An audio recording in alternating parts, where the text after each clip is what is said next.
last bit of music. Okay. Okay. So, so after I'm finished with the story, there will be a last bit of music. I'm just making an announcement right now, and then I'll do a Q&A, and then we'll sell books, and I'll do that thing that I do when I put my name on it. So in 2006 I started a fast.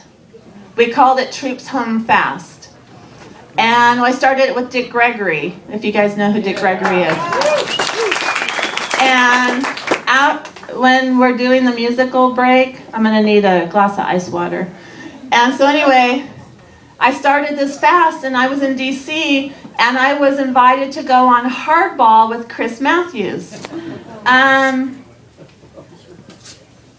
So under the pretense that they wanted to talk about the fast. Well, it wasn't Chris on the show that day. I've been on the show with Chris in live, and he's very juicy, and it goes all over the place. Well, anyway, I walked in, and it was, I can say these things because they all hate me now. I don't know why they hate me. The last time I was on Hardball with Chris, I wasn't in the studio, but I told him he better educate himself and read such things as War is a Racket. And I think I also told him to read Confessions of an Economic Hitman. It's like, I do a lot of reading, Cindy. I was like, well, apparently you're not reading the right stuff. I don't know. I don't know why they all hate me. I don't know why they won't have me back on. And so anyway, I walk in the studio, and it was this woman named Nora O'Donnell.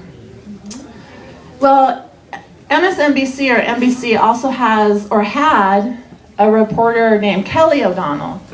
And Kelly O'Donnell was out at Camp Casey that summer. And she's O'Donnell.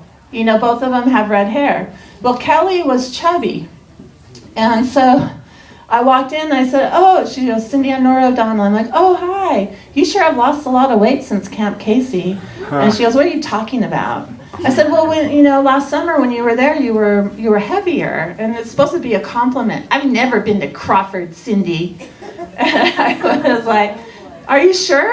I thought you interviewed me. She goes, you must be thinking of Kelly O'Donnell. I'm like, okay.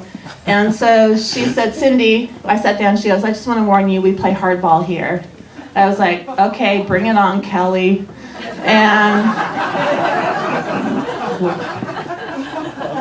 And so I was supposed to talk about my fast. And she introduced me as the woman who met with communist dictator Hugo Chavez. And so we went to a fake break.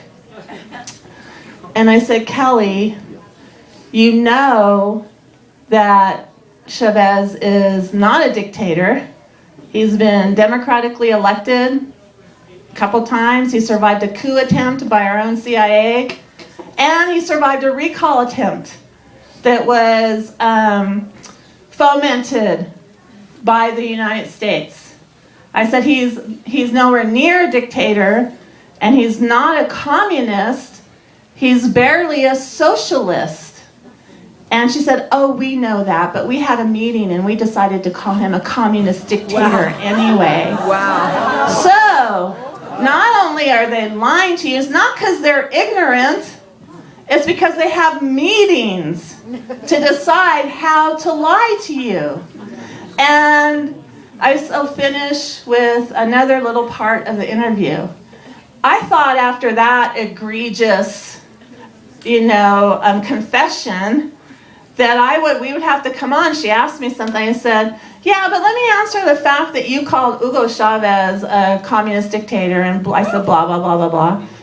And she goes, would you rather have Chavez as your president than Bush? And I went, is that a trick question?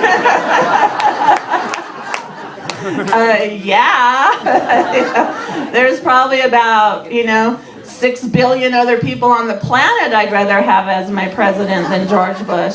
So I just told that story to illustrate, that how the propaganda is not accidental.